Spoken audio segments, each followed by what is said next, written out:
لە کاتێکدا هەوا بەرەو ساردتر دەڕوات، وەرزەکانی جەژنگێڕان لە شار و شارۆچکەکانی سەرانسەری وڵاتە یەکگرتووەکانی ئەمریکا دەست پێ دەکات.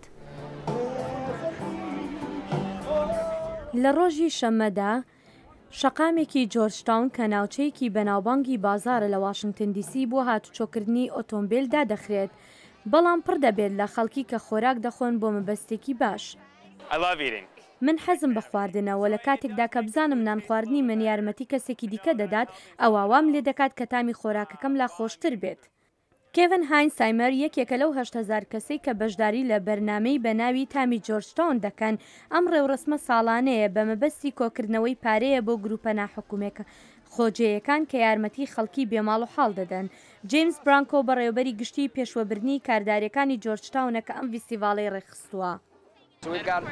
ئێمە 30 باشترین ڕێستورانتی ئەم ناوچەیەمان ئامادە کردووە کە باشترین خۆراکی خۆیانمان نمایش دەکەن و جارێکی دیکەش پارەکانیان دەڕواتەوە بۆ نێوەندی جۆرجتاون. ئەو پارە کۆکردنەوەیە 18 ساڵ لەمەوە بەردەستی پێکرد بە فرۆشتنی نان و کێک لەم بەردەم کلیسەیەدا. لەو کاتەوە ڕێکخراوی براکۆ 7 ساڵ لەمەوە بەرەوە ئەرکەکەی گرتوۆتە ئەسۆ و ئەو فیستیڤاڵە بوو بە فیستیڤاڵێکی سەرەکی خۆراک.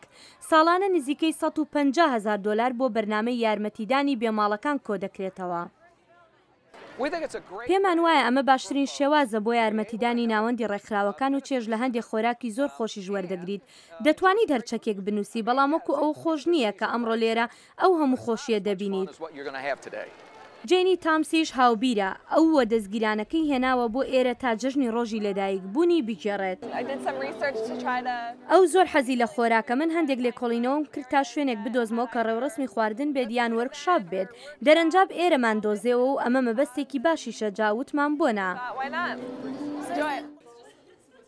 خۆراک بۆ مەبەستێکی باش ئەرکی ئەم ڕێوڕسمەشە. ئەو 300 کاسەی کە دانراوە بۆ فرۆشتنە. پارەکەشی دەڕوات بۆ بانکی خۆراک لە پایتەخت کە ئەمەش گەورەترین ڕێکخراوی ناحکومیە بۆ دابەشکردنی خۆراک لە ناوچەی واشنگتن. شامیە هۆلۆوی بەڕێوەبەری پەیوەندیەکانی ئەو ڕێکخراوە.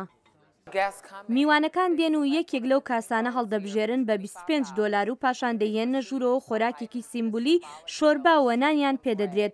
زۆر ڕێستورانتمان هەیە کە شۆرباکانی خۆیان بەخشیوە. ئەم کاسانە لەلایەن هونەرمەندانی خۆجێوی و پێشانگاکان و خوێندنگاکانەوە بەخشراون. نیوەی لەلایەن خاوەن پێشانگا جودی واڵش و هاوسەرەکەیەوە دروستکراون. حەزم بە خۆراکە و من هونەرمەندم و حەزم بە هونەرە. جاکاتی هەردووکیان تێکەڵ دەکەیت ئەم کاسە خاڵیەی دەست دەکەوێ. کاسەی خاڵی نێوی ئەم بەرنامەی کۆکردنەوەی پارەیەیە. هۆلۆی دەڵێت ئەمەش گوزارش لە کەسانی برسی سەرانسەری پایتەختی وڵاتەکە دەکات. هەر لێرەدا 600,000 کەس لە مەترسی برسێتیدان. ئێمە شایەتی ئەوەین کە لە 125 داواکاریەکان بۆ خزمەتگوزاریەکانی ئێمە زیادی کردووە. ئێمە 700 ئاژانسی هاوبەشمان هەیە کە ئەوانیش داواکاریەکانیان بۆیان لە زیادبووندایە.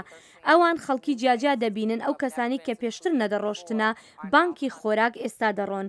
هۆلۆی دەڵێت لە کاتێکدا کە ئابووری خراپ بووە، دەستگای بانکی خۆراکیش یارمەتی زیاتری کۆمەلگاکانی دەوێت و ئەمە ژوای کرد کە کریستن کۆوت بەشداری لەم بەرنامەی کاسەی خاڵیە بکات.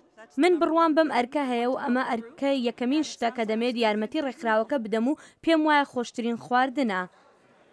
ئەم بەرنامەیەتان لە دەنگی ئەمریکاوە پێشکەشکرا.